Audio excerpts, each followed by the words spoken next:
I have set down the words of guilty and not guilty for 19 years in the High Court at Harrowgate, and in that time I have learned that a courtroom has a sound of its own before anything is spoken. It is the sound of paper settling, of the old radiators ticking, of the clerk of me, laying my pen straight beside the ledger. It is a patient sound, the sound of a room that has heard everything and expects to hear it all again. So I know, better than most, the difference between that ordinary hush and the other kind. The kind that falls when a room stops breathing because something is happening that it did not think it would see. I heard the second kind on the morning. Judge Ansel Vaunt ordered a royal guard to take the medal off his chest. Let me set it plainly, because everything that followed depended on how plainly it began. It was a gray Tuesday in the 9th month, the light through the tall east windows the color of pewter, and the docket that day held nothing that should have troubled anyone. The matter before the bench was a small one, a dispute over a boundary wall between two estates on the North Road, the sort of thing that fills the middle hours of a court term. The guard was not the accused. He was not even a party to the case. He had come as a witness because the wall in question ran along the edge of a crown property he had once been posted to guard, and he could speak to where the old markers had stood. That is all he was there to do, speak to a wall. His name was Sergeant Halvard Merrow of the King's Household Guard, and he came into my courtroom the way he did everything, I would later learn, without hurry, without noise, as though he had all the time that had ever been, and intended to spend none of it carelessly. He was not a young man. There was iron in the close-cropped hair at his temples and a weathered patience in his face that told you he had stood a great many hours in a great many kinds of weather. But he wore the full ceremonial dress of his regiment, and in that gray room it was like a coal dropped onto a sheet of paper. The tunic was a red so deep it was nearly the red of embers. The brass buttons caught what little light there was. The white gloves were folded once at the wrist. And on his left breast, above the row of campaign ribbons, hung a single decoration that the others were arranged around like courtiers around a throne. The Cross of Valour. You will know it if you have ever seen it, and if you have not, I will tell you what it is. It is the highest honor the crown can lay upon a living man. It is not given for rank, or for years, or for being present when great things were done by others.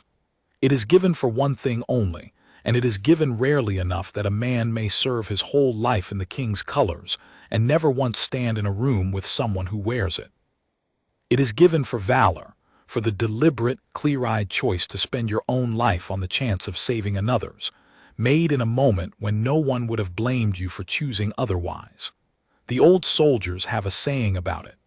They say the Cross of Valor is the only medal a man would rather have given to someone still alive to wear it.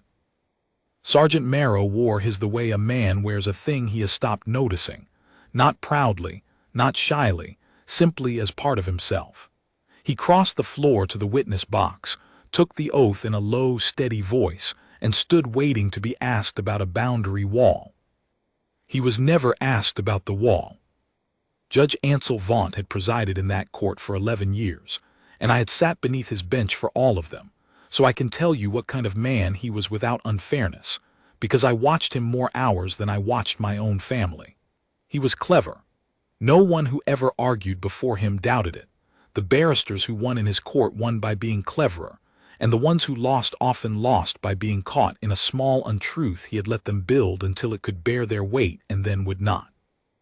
He had a long, pale face and pale eyes, and a habit of holding a case in front of him and turning it slowly, the way a jeweler turns a stone to find the flaw. And he had one appetite that all his cleverness served, which was the appetite to be the largest thing in any room he entered. In a courtroom that is easy, because the law hands you the highest chair and the last word, but I think it was never quite enough for him.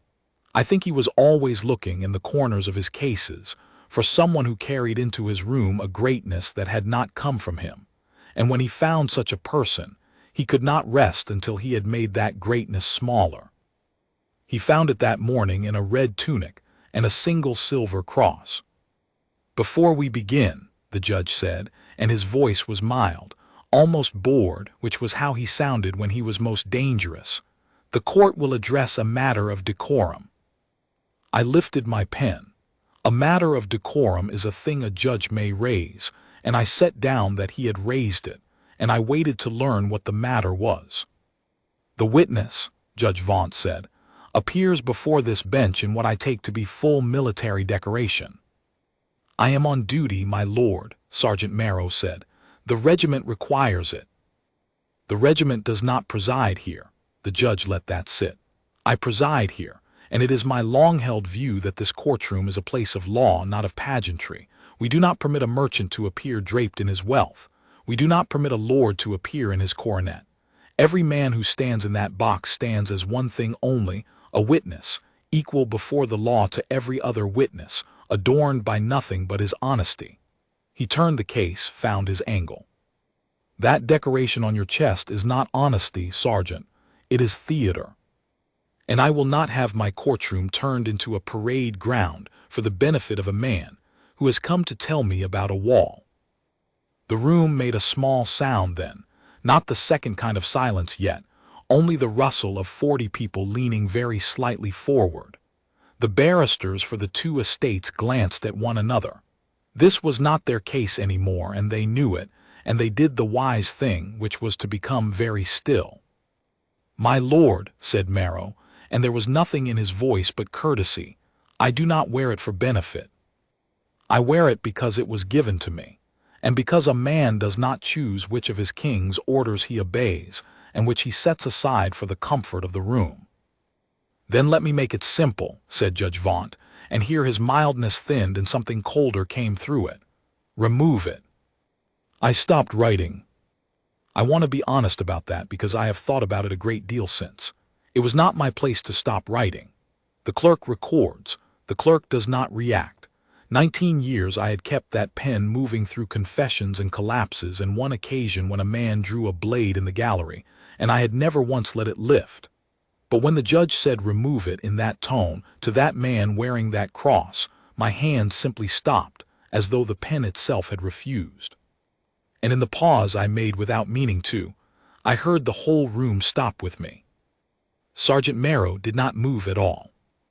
He stood in the box with his gloved hands resting on the rail, and he looked at the judge for the length of 3 long breaths, and in that look there was no anger that I could see, and no fear at all, and something else that I did not have a name for then, and think I do now. It was the look of a man being asked to hand over a thing he does not own, a thing he holds only in trust for others who cannot hold it themselves. You cannot give away what was never yours to keep. And I believe, watching his face, that this was the exact and immovable center of everything that happened after. Not pride, not stubbornness, but the plain fact that the cross on his chest did not belong to him at all, and he had no right to take it off at the order of any man alive. "My lord," he said at last, very quietly, "I cannot." "You will find that you can," said the judge. "The mechanism is a simple pin." "I do not mean that I lack the ability. I mean that I lack the right." Merrow's voice did not rise, but it filled the room the way a low bell fills a valley. "This decoration is not mine to remove. It was placed upon me by the hand of the king on behalf of the crown, and it is worn on account of others. I hold it for them. I have no authority to set it down at a private request, and with respect to this court, an order to remove it is a private request. It is not the law." A barrister in the second row drew in his breath. I saw the judge's pale eyes narrow, and I understood that a line had been crossed that could not be uncrossed, not by the guard who had crossed nothing, but by the judge, who had reached for a thing and been told, with perfect respect, that his reach did not extend to it. There is no man on earth who resents that more than one who has spent his life certain his reach extended everywhere. "I see," said Judge Vaunt softly. "The witness lectures the bench on the boundaries of its authority." "The witness answers a question the bench has asked," said Merrow. "Then let the record show," and here the judge looked for the first time straight at me, and I felt the weight of my stopped pen like a guilt, "that this court finds the witness in contempt of its lawful direction. Mr. Ballard," that was my name. You will note the finding, and you will note that the court, having ordered the removal of the decoration and having been refused, will now consider whether the witness is fit to wear it at all. I did not understand him yet. I do not think anyone in the room understood him yet. I wrote down what he had said because it was my duty to write down what he said, and my hand shook doing it, and I have the ledger still, and you can see in the letters where it shook. What I did not know, what none of us knew in that gray room with the radiators ticking, was that Judge Ansel Vaunt had not raised the matter of the cross by accident, and had not chosen this witness at random, and was not, whatever it looked like, a proud man losing his temper over a medal. He had come into that courtroom knowing exactly whose chest the Cross of Valor hung upon. He had come knowing how it had been earned, and he had spent 3 weeks preparing to take it away. I will tell you how I learned that, and I will tell you what the cross was given for, because the second thing is the whole heart of the first, and the room that stopped breathing that morning did not breathe properly again until it had heard it. But you must let me tell it in order, the way it came to us, because that is the only way you will feel what we felt, the slow turning of the case in the judge's pale hands, and then the moment the case turned in his hands and became something he could not hold at all. It began with the wall, and it ended with a river, and between them stood one man in a red coat who would not take off a thing that was never his to keep. The judge did not proceed at once to unmake the metal. That was not his method. A cleverer cruelty knows to build its foundation before it raises its walls, and Ansel Vaunt was nothing if not clever. Having entered the finding of contempt into the record, he leaned back in the high chair and let the room simmer, and he returned, apparently, to the untrained eye to the ordinary business of the boundary dispute. "We will hear the witness on the matter for which he was summoned," he said. "Sergeant, the old markers along the North Road, you knew their positions." "I did, my lord." When I was posted to the Crown property that adjoins the disputed wall, 9 years past, I walked its perimeter twice daily for the better part of 2 years. Twice daily. The judge made the word sound faintly absurd, as a man makes anything sound absurd by repeating it slowly. And you retained, over 9 years, the precise position of a row of boundary stones. I retained it, my lord. It was my duty to know the ground I stood on. How convenient a memory you have. Vaunt let his gaze travel down to the cross and back up, so that everyone in the room made the same journey with their eyes. A memory that recalls the exact placement of stones no one has thought about in a decade, and yet, I would wager, a memory that grows curiously soft on other subjects. That is how it goes, is it not, with men who have built a legend around themselves? The details that flatter are polished bright. The rest is allowed to blur. "It was a small thing," said lightly, "and it had nothing to do with the wall. But I have watched enough cross-examination to know a probe when I hear one. He was not asking about markers. He was testing the ground under the man, tapping it, listening for the hollow place. And when Merrow answered him with the same unhurried courtesy as before, giving the position of each old marker in plain feet and yards, naming the elm that had stood at the northeast corner and the culvert that had run beneath the third stone, Judge Vaunt's pale face did something I had rarely seen it do. It tightened, because the ground had not been hollow. I understood later why that troubled him so. A man who has come to break another man has planned the breaking around a weakness he is certain of. Vaunt had built his whole approach on the assumption that Halvard Merrow was a monument with rot inside it, a decorated hero whose decoration would not survive an honest examination. That is a thing that happens, God knows. Medals are pinned in the heat of an hour, on the word of officers who were themselves half-blind with smoke and fear, and not every one of them is deserved, and a court has every right to ask whether an honor was honestly won. If that had been all Vaunt was doing, if he had risen that morning to ask, soberly, whether the Cross of Valor had been given for a thing that truly happened, then no honest man could have faulted him, and Merrow himself, I think, would have answered him gladly. But that was not what he was doing. I knew it, and I think Merrow knew it, and the whole room came slowly to know it as the morning ground on. He had not come to ask whether the valor was real. He had come having decided that it was not, and having decided further that he would be the one to prove it in his own court before the eyes of the city, and thereby become, for one glorious afternoon, the man who was larger than the Cross of Valour itself. Where does such a purpose come from? I did not know that morning. I learned it in the weeks after, in the way a clerk learns things, from the papers that pass across his desk, from the talk in the robing room, from an old under-clerk who had served 3 judges and forgot nothing. And what I learned was this. Ansel Vaunt had a brother. Not a brother in blood, a brother of ambition, a man he had risen alongside in the early years, when the two of them were young advocates hungry for the notice of the crown. The other man had gone into the king's service and Vaunt into the law, and for a long while their fortunes ran level. But then, some 15 years passed, there had been a matter.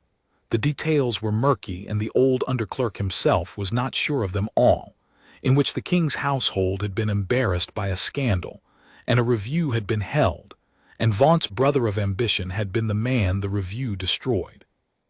He had been quietly stripped of his post and his honors, and sent into a gray obscurity from which he never returned, and it was said, though never proven, that the review had been unjust, that the man had been made to carry the shame of failures that were not his, because the household needed someone to carry them, and he was the one without powerful friends. I do not know if that is true. I set it down only because it is what the court whispered, and because whispers in a court are the shape that unspoken truth takes. What matters is that Ansel Vaunt believed it. He believed that the crown made men and unmade men according to no justice but its own convenience, that it pinned crosses on the chests of its favorites and tore the coats off the backs of its inconvenient, and called both of these justice, and dared anyone to say otherwise. And somewhere in the years of brooding on his brother of ambition's ruin, a bitterness had hardened in him into a private article of faith, that the honors of the crown were lies, all of them, and that any man who wore one was either a fool who believed the lie or a knave who profited by it. Then, 3 weeks before that gray Tuesday, the docket had thrown across his desk a boundary case in which a decorated guard of the king's own household was to appear as a witness, and Judge Ansel Vaunt had looked at the summons, and seen the words Cross of Valour, and felt, I imagine, something close to what a hunter feels when the quarry he has waited for all his life walks out of the tree line and into his sight. He had gone to work. This I learned from the papers themselves, for they came, in time, into the record. In the 3 weeks before the hearing, the judge had used the reach of his office to pull the file of Sergeant Halvard Merrow's citation, the official account of the act for which the cross had been given. It was his right to see it. A judge may examine the standing of a witness, but he had not read it to inform himself. He had read it to demolish it. He had gone through the citation line by line, the old underclerk told me, marking it in red, hunting for the seam, the contradiction, the vagueness, the convenient blur. That would let him stand up in open court and say, this did not happen as they told you it happened, and this man's greatness is a costume, and I am the one who sees through it. And the terrible thing, the thing that turned the whole day, was what he found when he read the citation closely. He found that every word of it was true, and more than true. But he did not know yet that it would defeat him. On that gray Tuesday morning, turning the case in his pale hands, he still believed the citation was his weapon. He had marked one passage above all others, a single line about the manner of the act, and he had convinced himself that this line was the flaw in the stone, the place where a hard question would crack the whole legend open. He was wrong about what the line meant, but he did not know he was wrong. And so, having satisfied himself that Merrow's memory of the wall was inconveniently exact, he set the wall aside altogether, and moved, at last, to the ground he had truly come to fight upon. The court, he said, We'll now examine the standing of this witness to appear before it decorated as he is. Mr. Ballard, you will minute that the following inquiry goes to the credibility of the witness and the propriety of the honor he displays. My lord, said one of the barristers, half rising, with respect, the standing of the witness's decoration can have no bearing on a dispute over a boundary wall. The credibility of any witness bears on every matter he touches, said Vaunt, without even turning his head, and I will be the judge of what bears on what in my own court. Sit down. The barrister sat. Sergeant Merrow, you wear the Cross of Valour. I do, my lord. Tell the court how you came by it. And there it was.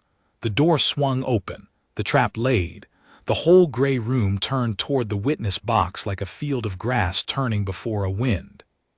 The judge sat back with the faint patience of a man who has waited 3 weeks for a single answer, and is now, at last, about to receive it, and to take it apart in front of everyone. I have set down a great many answers to a great many questions in 19 years. I have never set one down like the one that followed, and I will give it to you as he gave it to us, slowly, and without ornament, in the low, steady voice of a man describing a thing he has never once been able to forget and has never once volunteered to speak of. But first he did a thing that no one expected, and that I think the judge least of all expected, and it changed the temper of the room before a single word of the story was told. He shook his head. With respect, my lord, said Sergeant Halvard Merrow, I would rather not. You would have thought he had said something obscene. The judge's pale eyebrows climbed. A murmur ran along the gallery, quick and surprised, and I heard in it the particular delight of a crowd that has just been handed exactly the drama it did not know it wanted. A decorated hero, refusing to speak of his own glory. It was the last thing anyone expected, and it landed on Judge Vaunt like a gift because it looked, for one shining instant, like the very thing he had come to prove. A man who will not describe the deed that earned his medal is a man, surely, with something to hide. You would rather not, Vaunt repeated, savoring it. The witness wears the highest honor of the realm upon his breast, refuses to remove it when directed, insists it is worn on account of others, and yet, when invited to describe the act that earned it, declines to speak. Do you understand, Sergeant, how that will appear? I understand how it may appear, my lord.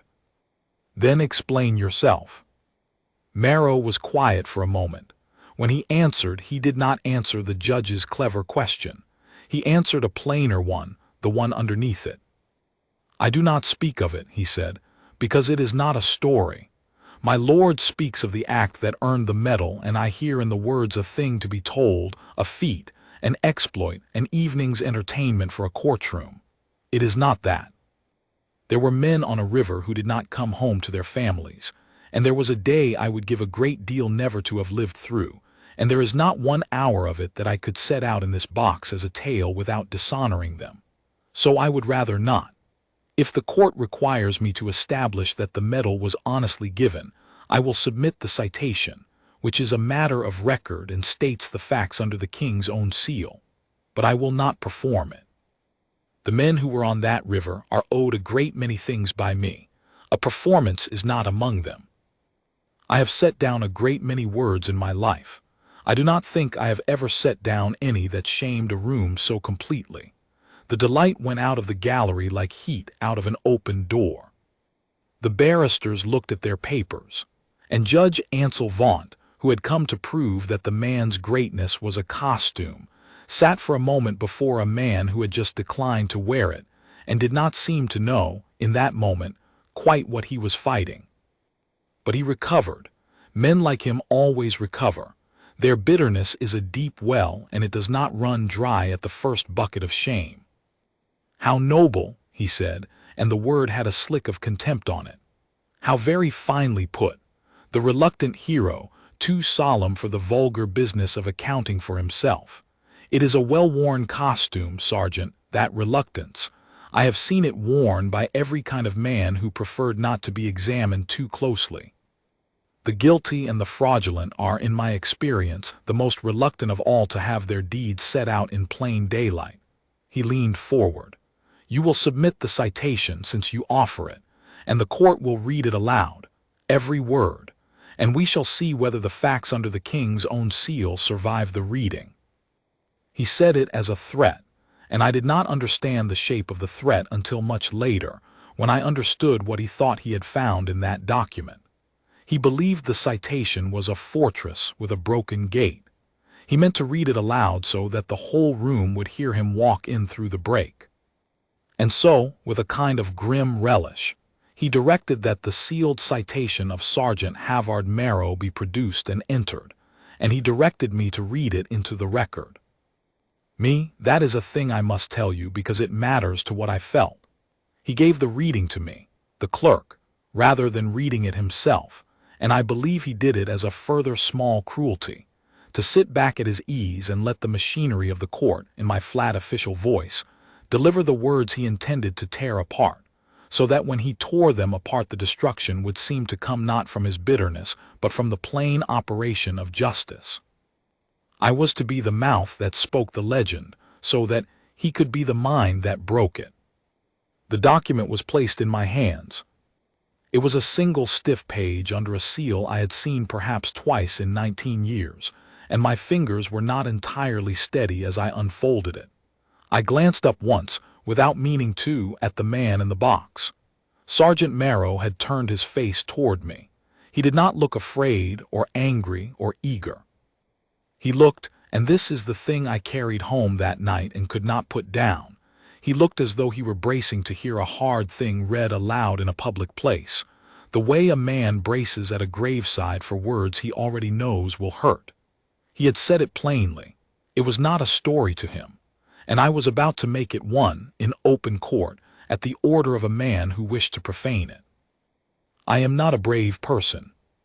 I have spent my life at the edge of other people's dramas, recording them, never entering them.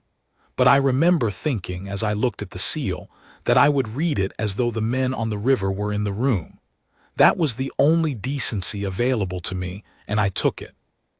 I cleared my throat and I read. But I will not give it to you here in the dry language of the citation, because the citation, for all that every word of it was true, was written in the clipped and bloodless style of such documents, the style that turns a man's worst and greatest hour into a paragraph of dates and coordinates and the passive voice. It said what happened. It did not say what it was. And it was what it was that turned the room, and so I will tell you what it was, as I came to understand it, partly from the citation, partly from what Merrow himself was finally moved to say before the day was done, and partly from a witness none of us knew was in that courtroom until the very end. Here is what the Cross of Valour was given for. 11 years before that grey Tuesday, Halvard Merrow had not yet been a household guard. He had been a soldier of the line, a sergeant in a regiment of the realm, and in the spring of that year his company had been sent to the far northern province, to a cold country of stone bridges and fast rivers, where the snowmelt came down out of the mountains in a brown flood every year and the old bridges groaned under it. It was not a war. That is a thing people always assume when they hear the Cross of Valour, and it was not so. It was worse in a way, because in a war a man expects to spend his life and has made his peace with it. This was peace. His company had been sent north to help the province through the flood season, to shore up the bridges, to move families off the low ground, to do the plain hard work that soldiers do when the world is coming apart quietly rather than loudly. There was a bridge over the largest of the rivers, an old bridge, a proud one, with 3 stone arches, that carried the only road between the upper valley and the town below. And on the worst day of that worst flood, when the brown water was already licking at the underside of the arches, and the whole structure was singing that low, terrible note that stone makes just before it fails, a wagon had tried to cross. I will not dress it up. There is no need. On that wagon were a driver and his family, fleeing the upper valley for the safety of the town, and they had misjudged the river the way frightened people do, and they were halfway across when the first of the 3 arches gave way behind them, cutting off their retreat, and the second arch began to go beneath the wheels, and the wagon lurched and the horse screamed, and the whole span started its slow, groaning collapse into the flood. There were soldiers on the near bank. Halvard Merrow was one of them. And every one of them knew, with the plain arithmetic that a soldier learns young, that the bridge was gone, that the middle arch would be in the river within the minute, that anyone on it would go into the water with it, and that the water below was not water a man walked out of. It was a brown churning wall of snowmelt and broken timber moving faster than a horse could run. To go onto that bridge was not to risk your life. It was to spend it. That is the arithmetic, and every soldier there did the sum, and the sum came out the same for all of them. All of them but one. The citation put it in 7 words. It said that Sergeant Merrow proceeded onto the failing structure. That is the passive voice doing what the passive voice does, which is to fold an unbearable thing into a smooth gray sentence a man can read without flinching. Proceeded onto the failing structure. What it meant was that a sergeant of the line looked at a bridge that every rule of sense and every year of his training told him was already lost, and walked out onto it, into the sound of it dying, toward a family he did not know, because he had decided in the half-second available to him that he would rather go into the river trying than stand on the bank and watch. He reached the wagon. The citation says so, and the surviving witness confirmed it, and I believe it as I believe few things I did not see. He reached the wagon on the tilting span with the second arch crumbling under his boots, and he got the driver's family off it. There were, the record states, 3 persons on that wagon besides the driver. He put them into the hands of the 2 men who, shamed, I think, out of their arithmetic by the sight of him going, had come out onto the near end of the span behind him, and who formed with him, for the space of perhaps 90 seconds, a human chain across a dying bridge, passing frightened people hand over hand toward the bank while the stone groaned its last beneath them. And when the family was clear, when the last of them was in safe hands and the near arch was the only thing still standing, and it too had begun to lean, the driver was still on the far side, tangled in the traces of a horse maddened with fear, unable to free himself, going down with the wagon into the flood. Halvard Merrow went back for him. That is the part the citation renders in its coldest language, and it is the part that earned the cross, and it is the part that no one in that courtroom could breathe through once they understood it. He had done enough. He had done 10 times enough. No man on that bank, no board of officers, no king in his throne room would have said a word against him if he had turned at that moment and come home. The family was saved. His duty, more than his duty, was discharged, and he went back across the leaning arch into the roar of it, and he cut the driver loose from the traces, and he threw him toward the chain of hands as the last stone let go. The driver lived. The 3 of the family lived. 4 souls who should by every law of that morning have gone into the brown water walked off that riverbank alive. Halvard Merrow went into the flood. The citation says recovered downstream and gives a distance in yards that I will not repeat because it is a number no living man should be attached to. He was carried nearly to the town before the river gave him back, broken in 3 places and more dead than not, snagged in the wreckage of the very bridge he had died to clear. It was 2 days before the surgeons were sure of him, and the better part of a year before he walked without a stick, and there are, I am told, mornings still, all these years later, when the northern cold gets into the old breaks and reminds him. He never went back to the line. When he was whole enough to serve again, the king's household took him, because the king had heard the story, and a man who will walk back onto a dying bridge for a stranger is exactly the kind of man you want standing between your family and the world. That is what the Cross of Valour was given for. That is the thing the judge meant to break in front of the whole city. And I read it aloud in my flat clerk's voice, the 7 cold words and all the rest. And by the time I reached recovered downstream, There was not a sound in that courtroom but my own voice, and I could hardly keep it steady enough to finish. I set the page down, I looked up, and Judge Ansel Vaunt smiled. I have thought about that smile more than I care to admit. To smile in the silence after that reading, to have heard what I had just read and to find in it not shame, not awe, but a hunter's satisfaction. I could not fathom it in the moment. I understand it now. He had not smiled at the story. He had smiled because he believed the story had at last delivered to him the flaw he had marked in red 3 weeks before. He had found his seam, and he leaned forward to open it. "A stirring account," he said. "Beautifully read, Mr. Ballard. You have missed your calling on the stage." A few uneasy titters from the gallery, quickly dead. "Now, let us set aside the poetry and attend to the facts, as a court of law is obliged to do, however moving the poetry. Sergeant Merrow, the citation states that you, and I quote, proceeded onto the failing structure, effected the recovery of 4 persons, and were yourself recovered downstream." "Yes." "Yes, my lord." 4 persons, the family of 3 and the driver." "Yes, my lord." "Recovered," Vaunt let the word hang.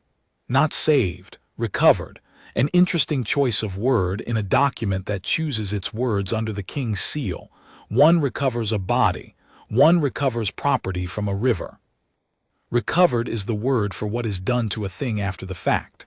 His pale eyes glittered. "Tell me, Sergeant, of those 4 persons whom you so heroically proceeded toward, how many were, in fact, alive when the river was done with them?" The room flinched. I felt it.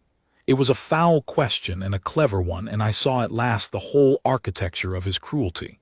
He had found in the bloodless language of the citation 1 word, recovered, that could be twisted, and he meant to use it to suggest, without ever saying it outright, that the great deed had failed.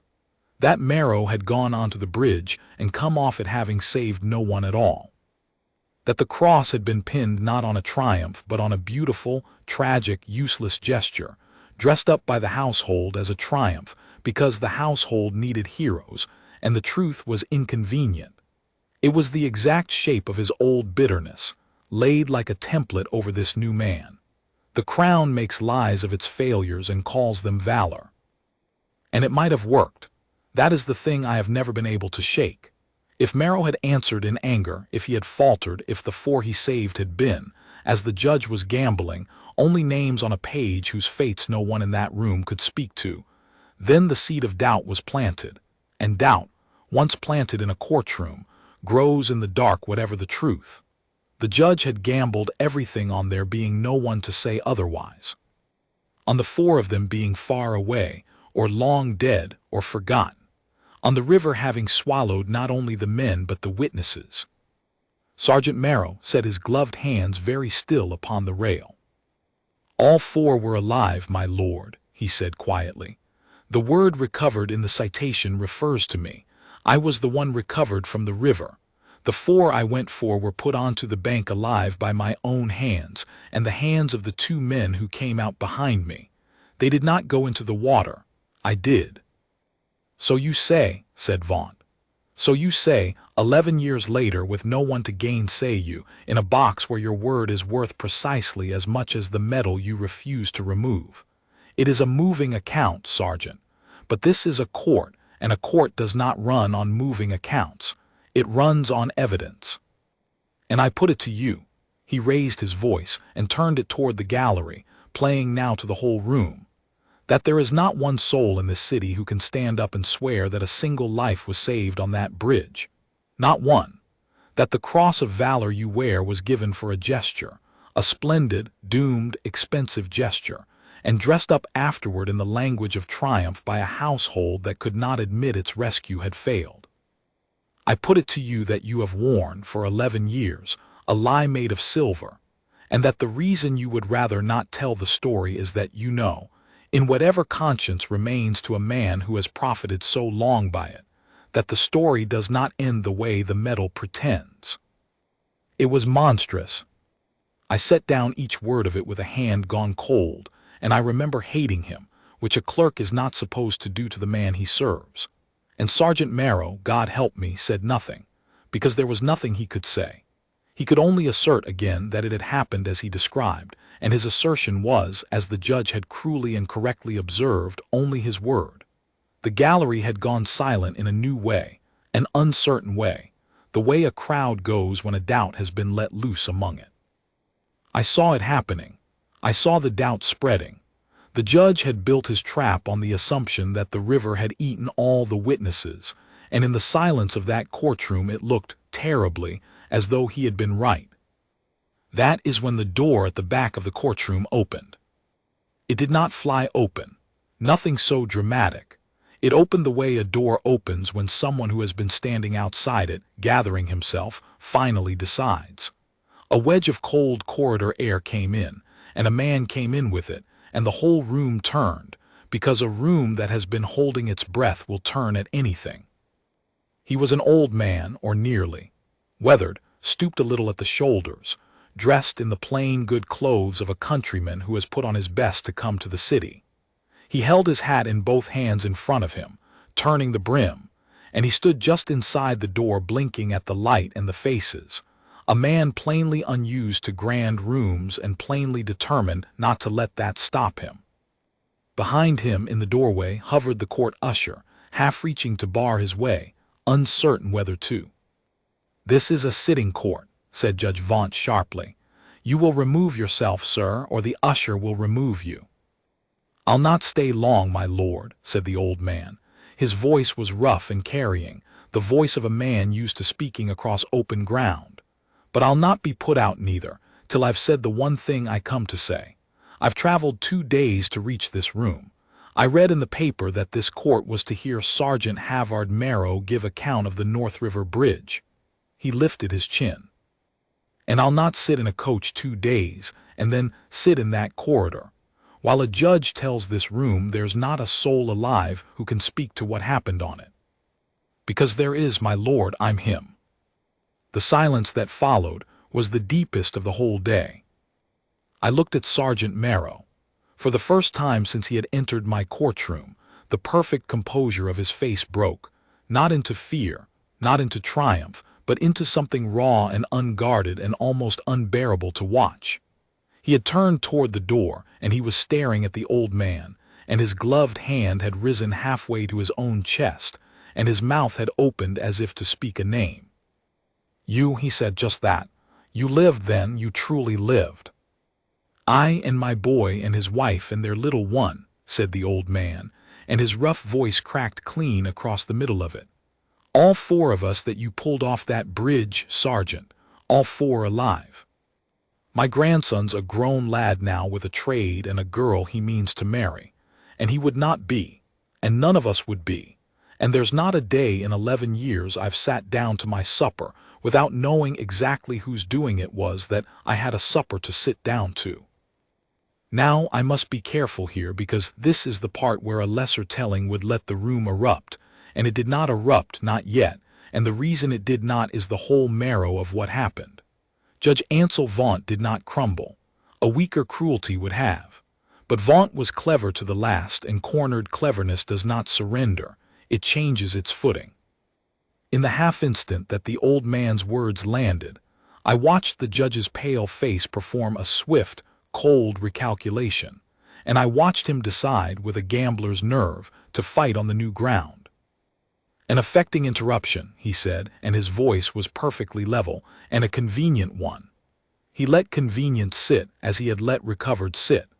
"The court will note that a man has walked in off the street, unsworn, unvouched, unknown to this court, at the precise moment the witness's account was failing for want of corroboration.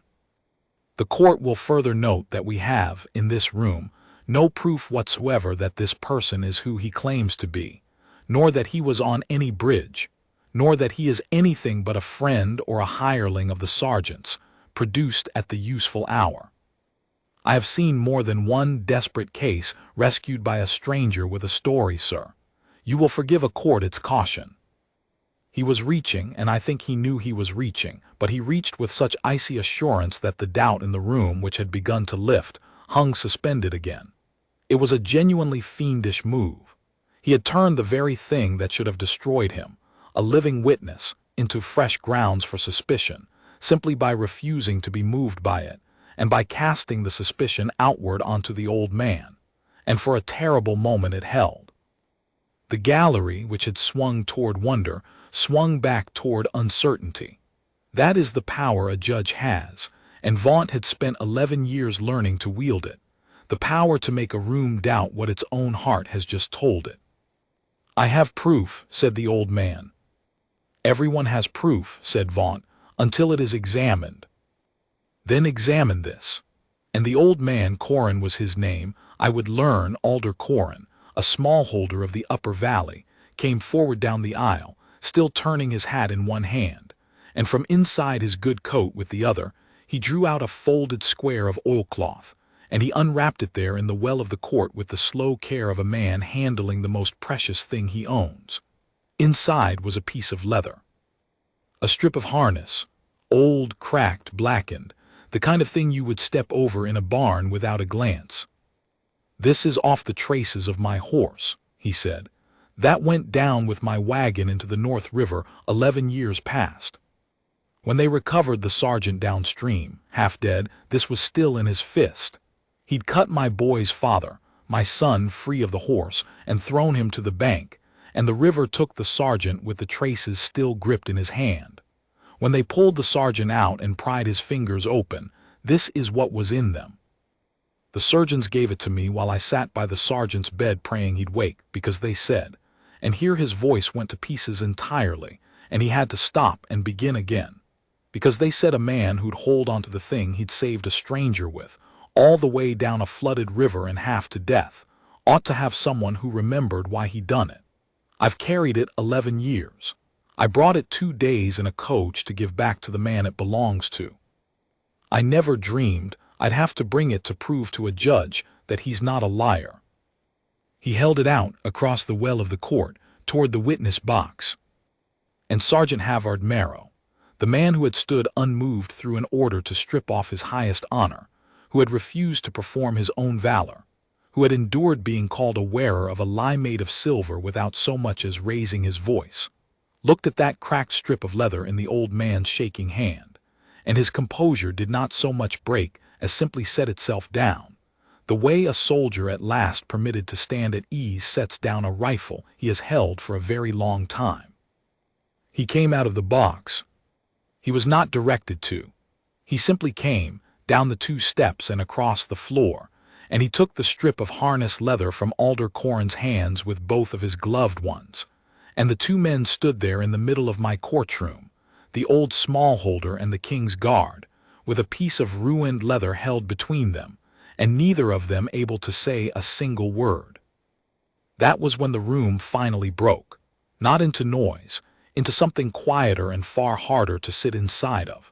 I heard weeping in the gallery, the honest, unashamed weeping of grown men and women who have been shown, without warning, the thing that human beings will do for one another when there is no reason to, and every reason not to. The 2 barristers had risen to their feet without seeming to know they had. And I, the clerk, who records and does not enter, found that I had stopped writing again, and that my own face was wet, and that I did not care in the least who saw it. Only one man in that room was not moved. "This proves nothing," said Judge Ansel Vaunt. The words fell into the weeping room like a stone into a font. Heads turned. The 2 men in the middle of the floor did not turn. They went on standing with the strip of leather between them as though the judge had ceased to exist. But everyone else turned, and what I saw on their faces was no longer uncertainty. It was the beginning of something the judge had not reckoned on and would reckon on to his ruin. It was contempt, flowing at last in the other direction. "A piece of harness," Vaunt went on, and his voice had lost its silk. There was a thin edge in it now, the edge of a man who feels the ground moving and mistakes the movement for an enemy he can still outfight. A cracked strap that any man might carry, presented by a stranger who might be anyone, wrapped in a story that grows more theatrical by the minute. I am asked to accept, on the strength of a barn scrap and a countryman's tears, that a documented ambiguity in a Crown citation is resolved in the witness's favor. I decline. This court does not weep its way to a verdict. I remind this room that the question before it was never whether Sergeant Merrow is a brave man. Bravery is cheap and common, and proves nothing about honesty.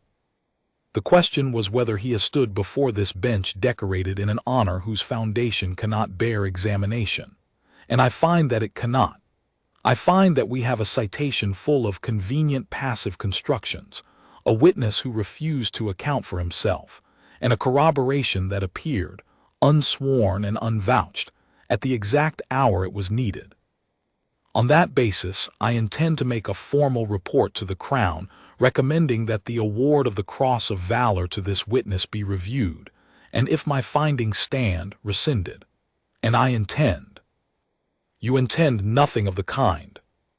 The voice came from the great doors at the front of the court, the doors reserved for the bench, and for those who enter by right, not the public door at the back through which Alder Corin had come. They had opened without my hearing them open, and framed in them stood a woman I knew from 100 engravings and had never once seen in the flesh, and behind her stood 2 household officers in the dark formal dress of the palace, and the sight of her brought the entire courtroom to its feet as one body, the judge a half-beat behind everyone else, and I saw, unwillingly.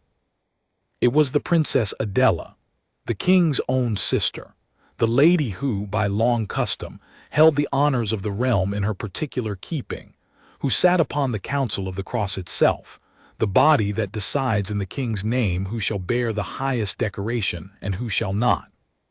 She was not a young woman, and she did not need to be.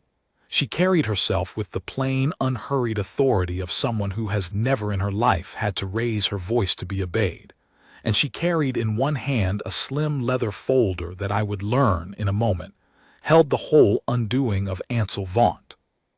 "Be seated," she said to the room, and the room sat. She did not sit.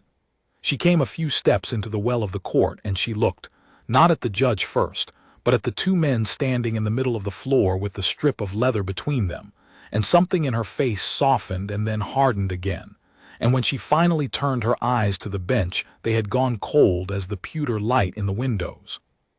"Judge Vaunt," she said, "the Council of the Cross was informed 3 days ago that a sitting judge had pulled the sealed citation of a Cross of Valour holder from the Honors Archive, under color of assessing a witness's credibility in a boundary dispute. That is your right. What is not your right, what has never been any judge's right, is to convene, inside a case about a garden wall, an unauthorized tribunal upon an award of the Crown, and to announce to a public gallery your intention to strip a decoration that this court has no power whatsoever to grant, review, or rescind." She let that stand. "The Cross of Valour is not in the gift of this bench. It was never in the gift of this bench. You know that as well as I do. And so I ask you, before this room, a question I already know the answer to, because I have read the file you thought no one was reading over your shoulder." She lifted the leather folder. "Did you know, when you rose this morning to unmake this man's honor, that the citation was sound?" The judge said nothing. His pale face had gone the color of the light. "Answer me, sir. You marked the citation in red 3 weeks ago. My office holds the archivist's log. A marked copy does not leave the archive without a record, and yours did not. You went through it line by line. So you did not stumble on an ambiguity this morning and follow it in good faith. You hunted for one for 3 weeks, and when the plain words defeated you, you seized on a single verb, recovered, and built a public humiliation upon it, in a room full of people who trusted you to weigh, not to wound. You knew 4 lives were saved.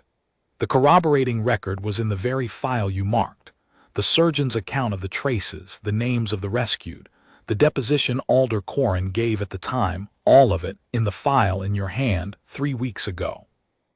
Her voice did not rise, and it did not need to. "You knew, and you stood a man who walked back onto a dying bridge for strangers in that box, and you called the medal on his chest a lie made of silver, and you did it knowing it was true. That is not a judge examining a witness.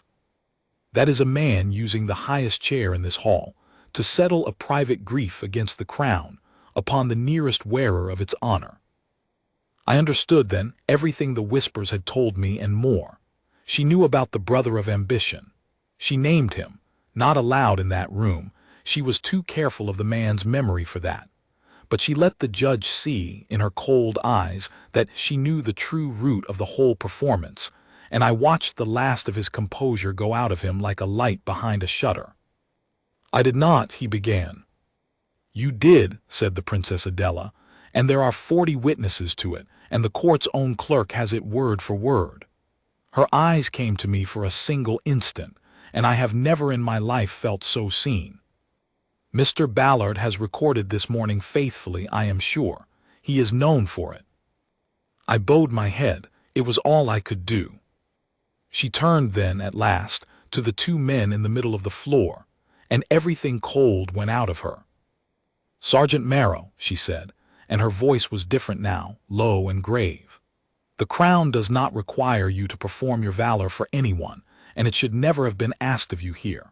But the Crown does wish to say to you, in open court, what this judge would have buried, that the honor you carry is the truest we have to give, that it was earned exactly as the citation records and more than the citation could hold, and that it is not yours to take off because it was never given to you alone. It was given to a bridge full of people who would otherwise have died, and to every soul in this realm who needs to believe that a man will still, without reason and without reward, walk back into the flood for a stranger. You hold it for them. You were entirely right to refuse to remove it, and on behalf of my brother the king, I am ashamed that any servant of his law made you defend it in a place that should have honored it on sight." Sergeant Halvard Merrow bowed to her, a slow, full bow, the strip of harness leather still held against his chest. "Your Highness," he said, "I only ever wanted to give the man his supper back." I did not understand him for a moment. Then I looked at Alder Corin, weeping openly beside him, and I did. For a man like Merrow, you see, 4 saved lives were not 4 entries on a citation.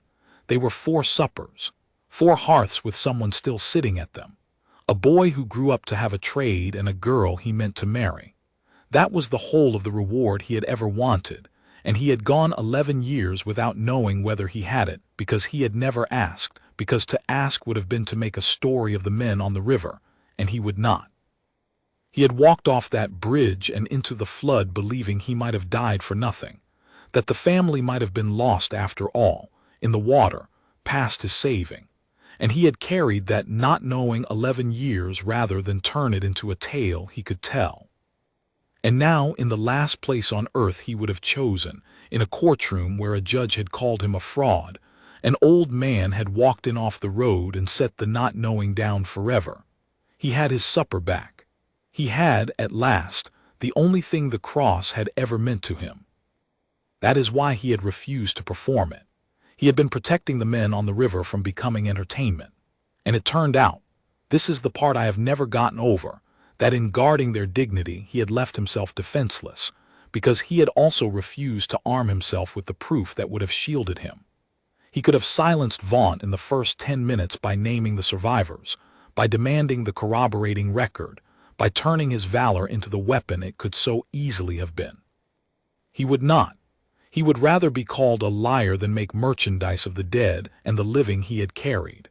And the crown itself, in the person of the Princess Adela, had had to come down into a boundary court to do for him the thing he would not do for himself. But I have gotten ahead of the record, and a clerk must not do that. Let me set down what the princess did next, because it was done with a coldness and a completeness that I have never seen equaled, and it was every bit as much a defense of honor as Merrow's bridge, though it was fought with paper instead of leather. She opened the leather folder.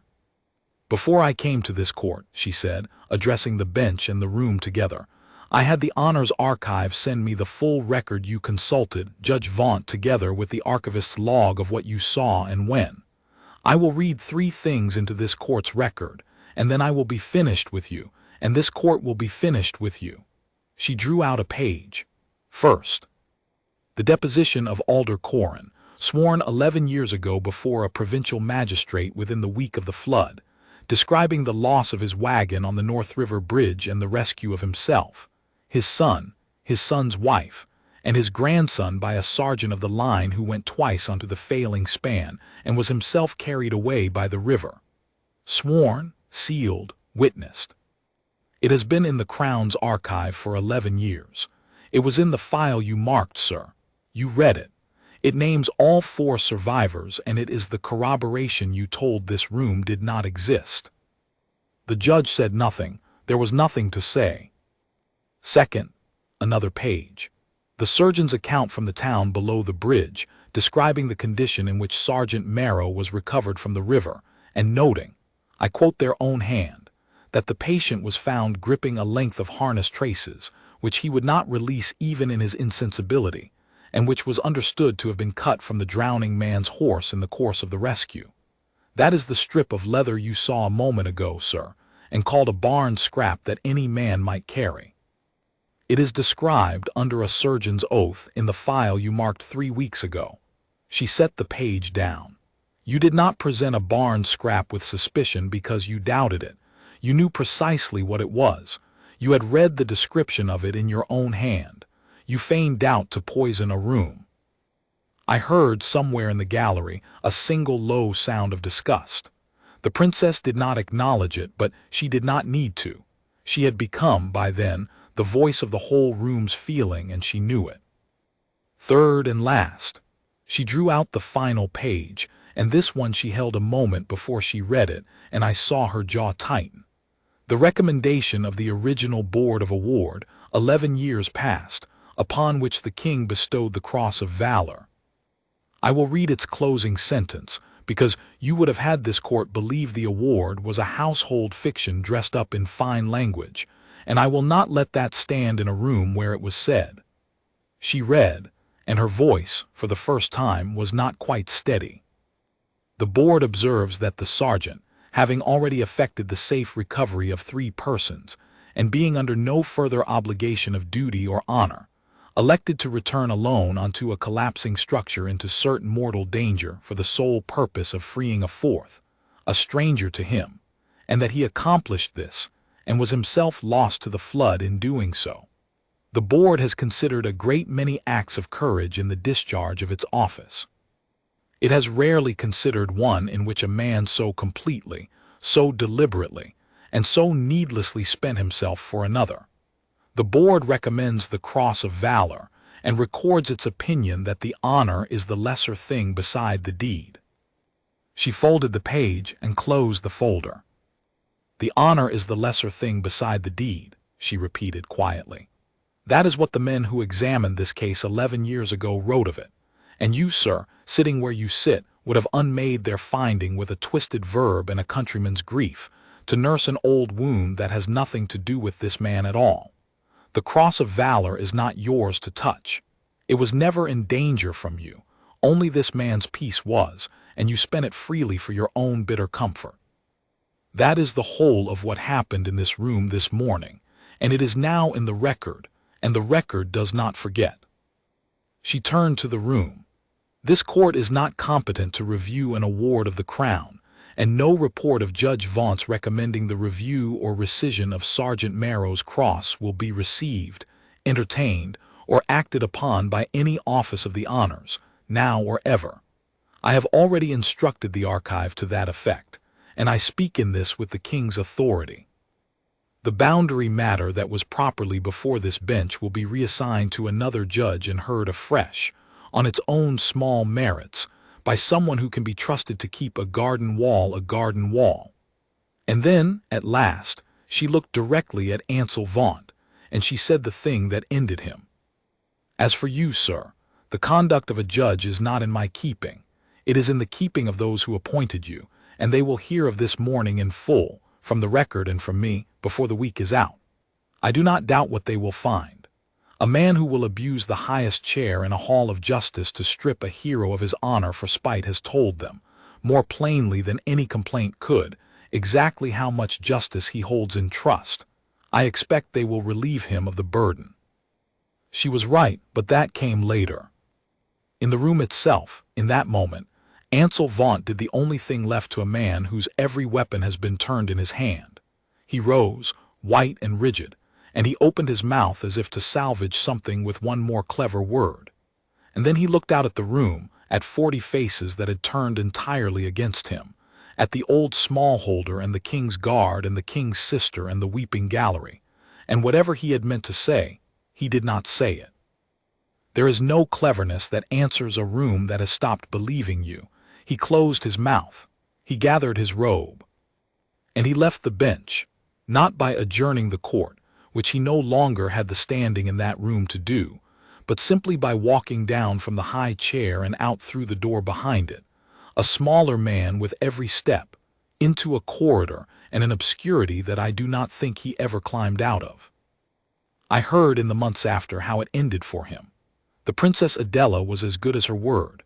The record went where records go, and the men who had appointed Ansel Vaunt read every line of it, and before the season turned he was quietly removed from the bench, his commission surrendered, his name struck from the roll of judges. There was no scandal made of it. The Crown does not make scandals where it can avoid them, and there were no headlines, no crowds.